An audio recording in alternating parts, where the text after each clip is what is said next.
भारत के उत्तर में हिमालय की तलहटी पर एक पुराना सुनसान शहर है, कलसपुर। एक ऐसा शहर जहां कभी बाजारों की रौनक और लोगों की हंसी गूंजती थी, पर अब वहां सिर्फ सन्नाटा है। सड़कें खाली, घरों के दरवाजे टूटे हुए और दीवारों पर समय के गहरे घाव।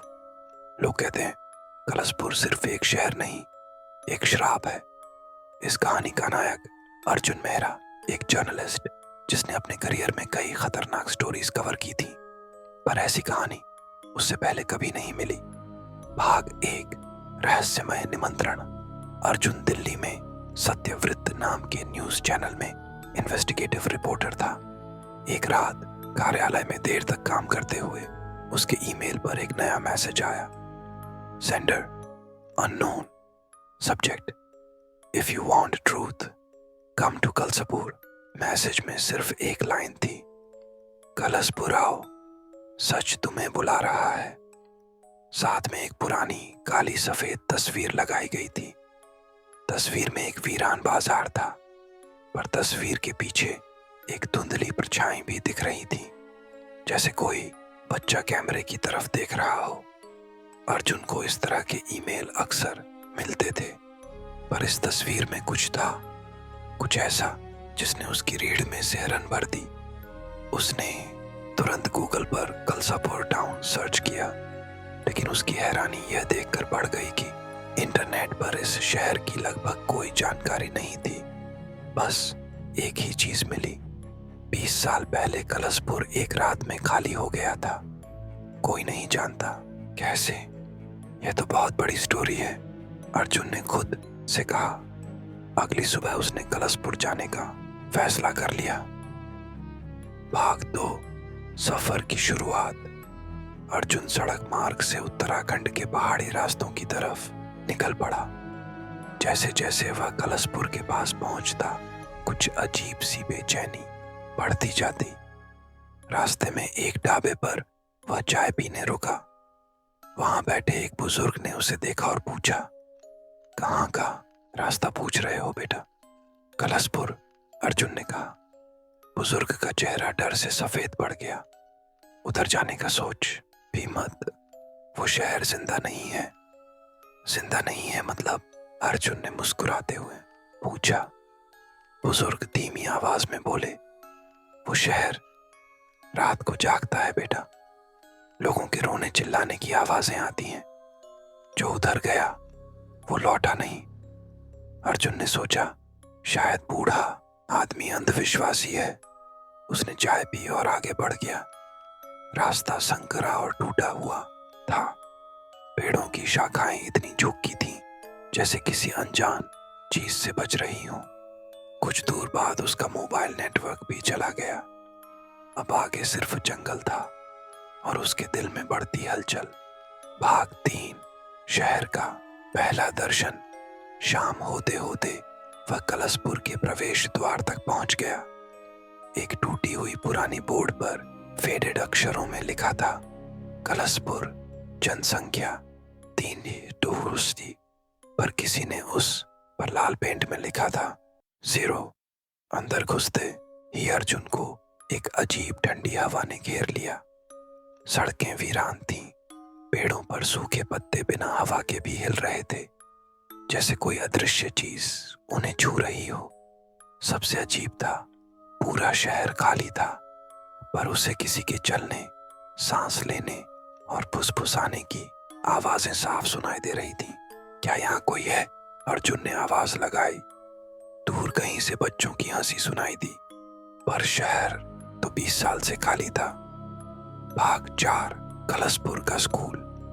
अर्जुन ने अपने कैमरे में रिकॉर्डिंग शुरू की और सबसे पहले शहर के स्कूल की ओर गया।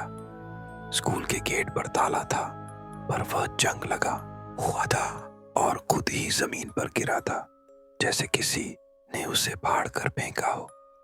अंदर कक्षाओं में टूटी कुर्सियां, बिखरी किताबें और ब्लैक बोर्ड पर चौक से लिखा एक आखिरी वाक्य, मिस रीना, हमें मत छोड़िए, हम डर रहे हैं। अर्जुन का दिल धड़क उठा। अचानक उसे एक आवाज सुनाई दी, अर्जुन सर। वह चौंक गया। पीछे कोई नहीं था, फिर वही आवाज, सर हमारी मिस कहाँ गई? क्लासरूम के कोने में उसे एक छोटी सी परछाई दिखी। वह किसी बच्चे जैसी थी, पर उसका चेहरा साफ नहीं दिख रहा था। अर्जुन डर गया और बाहर निकल आया। भाग 5, मिस रीना की डायरी। स्कूल के पीछे एक छोटा सा स्टाफ रूम था। टेबल पर एक पुरानी डायरी पड़ी मिली, जिस पर लिखा था, टीचर रीना शर्मा। अर्जुन के हाथ कांपने लगे। वह डायरी पढ़ने लगा। 15 अगस्त 2003 शहर में कुछ अजीब हो रहा है। बच्चों के व्यवहार बदल रहे हैं। उन्हें रात में किसी सफेद औरत के दिखने की बातें सुनाई दे रही हैं। 20 अगस्त 2003 आज रात स्कूल की घंटी खुद ब खुद बजने लगी। बच्चे सो नहीं पा रहे। 22 अगस्त 2003 पूरा शहर डर में है। लोग कहते हैं जंगल वाली हवेली में रहने वाली आत्मा जाग गई है। 25 अगस्त 2003 आखिरी एंट्री। अगर कोई ये डायरी पढ़े तो कलशपुर से तुरंत निकल जाए। ये शहर अब इंसानी नहीं रहा। अर्जुन के शरीर में सनसनी दौड़ गई। क्या यह डायरी सच थी? क्या वाकई कोई आत्मा सक्रिय थी? तभी उसके कैमरे की रिकॉर्डिंग में खुद ब खुद आवाज आई, मिस रीना वापस आ जाओ। अर्जुन डर के मारे पीछे हट गया। भाग 6, हवेली का बुलावा। डायरी में बार बार जंगल वाली हवेली का जिक्र था। अर्जुन ने वहां जाने का फैसला किया। जंगल घना था और पेड़ों के बीच से अजीब सरसराहटें सुनाई दे रही थी, जैसे कोई उसका नाम लेकर उसे बुला रहा हो। आखिर वह हवेली के सामने पहुंचा। सीढ़ियां टूटी हुई थीं, दीवारें खाई से ढकी थीं और दरवाजे काले पड़े थे। अर्जुन ने भीतर कदम रखा। अंदर एक लंबा हॉल था, जिसमें पुराने फोटो लगे थे, कलशपुर के लोगों के। पर हर फोटो में चेहरों पर खरोंचें थीं, जैसे किसी ने उन्हें मिटाने की कोशिश की हो। अचानक उसके पीछे दरवाजा जोर से बंद हो गया। हवा ठंडी पड़ गई। कमरा अंधेरा हो गया। फिर सीढ़ियों पर हल्की हल्की कदमों की आवाजें आने लगी। टिक टिक टिक, जैसे कोई लंबा सफेद गाउन पहने नीचे आ रहा हो। भाग 7, हवेली का रहस्य। सीढ़ियों से उतरती परछाई अब साफ दिख रही थी। एक औरत सफेद सादी में, उसके पैर जमीन को छू भी नहीं रहे थे। अर्जुन जम गया। उस औरत की आंखों से काला धुआं निकल रहा था। वह बोली, तुम सच ढूंढने आए हो? यह शहर सच के लिए मरा था। अर्जुन कांपते हुए बोला, तुम कौन हो? औरत पास आई। उसका चेहरा बिल्कुल फीका था। मैं रीना हूं। यही हवेली मेरी कब्र है। अर्जुन के पैरों तले जमीन खिसक गई। मिस रीना मर चुकी थी। ने आगे कहा, बच्चों ने मुझे नहीं मारा, शहर वालों ने मारा, क्योंकि उन्हें लगता था कि मैं जंगल की आत्मा को जागृत कर रही हूं।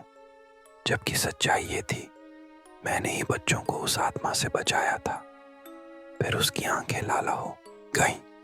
वह चीखी, पर शहर वालों ने सबूत मिटाने के लिए पूरे शहर को मौत के हवाले कर दिया। अर्जुन स्तब्ध रह गया। वह समझने की कोशिश कर रहा था। भाग 8, शहर की सामूहिक मृत्यु। रीना ने अर्जुन को हवेली के बेसमेंट में ले गई। वहां टेबल पर पुरानी डायरियां, रिपोर्ट्स, अखबारों के कटिंग और जले हुए दस्तावेज पड़े थे। रीना बोली, 20 साल पहले कलशपुर में एक अजीब बीमारी फैलने लगी थी। बच्चों को रात में चीखें सुनाई देती थीं, आंखें लाल हो जाती, शरीर नीला पड़ जाता। लोग अंधविश्वासी थे। उन्होंने समझ लिया कि बच्चों पर जंगल वाली आत्मा का साया है और उस साये का कारण थी स्कूल की टीचर रीना, जिसने बच्चों को जंगल की दंत कथा सुनाई थी। गांव वालों ने अंधे विश्वास में आकर रीना को फांसी पर लटका दिया। वही हवेली के अंदर उसका शरीर वहीं सड़ता रहा। लेकिन असल में वह बीमारी कोई शाप नहीं थी। हवा में घुला एक जहरीला रासायनिक तत्व जो पास की एक बंद फैक्ट्री से लीक हुआ था।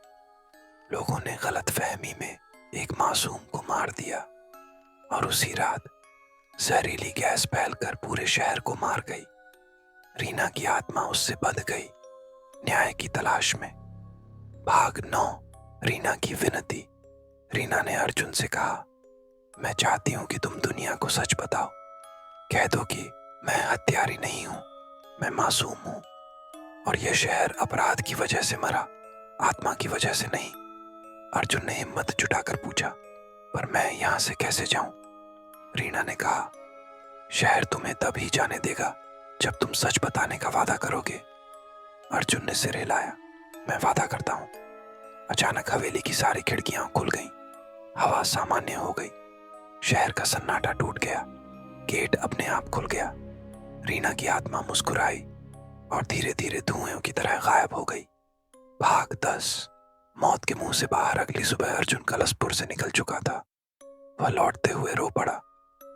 एक मासूम औरत को गलत आरोप में मारा गया था और पूरा शहर उसी गलतफहमी में मिट गया। दिल्ली लौटकर अर्जुन ने इस पर एक विस्तृत डॉक्यूमेंट्री बनाई, the ghost town, truth behind Kalaspur mass death. Documentary viral हो गई। सबको पहली बार पता चला कि कलशपुर का सच आत्माओं का खेल नहीं था, बल्कि इंसानों की मूर्खता और लालच का नतीजा था। अर्जुन को देश भर में सम्मान मिला, लेकिन हर रात सोने से पहले उसे अभी भी बच्चों की वो आवाज सुनाई देती, मिस रीना, हमें मत छोड़िए। और वह आंखें बंद कर कहता, अब दुनिया को सच पता है, तुम्हें न्याय मिल गया। धीरे धीरे कलशपुर की आत्माएं शांत होने लगीं।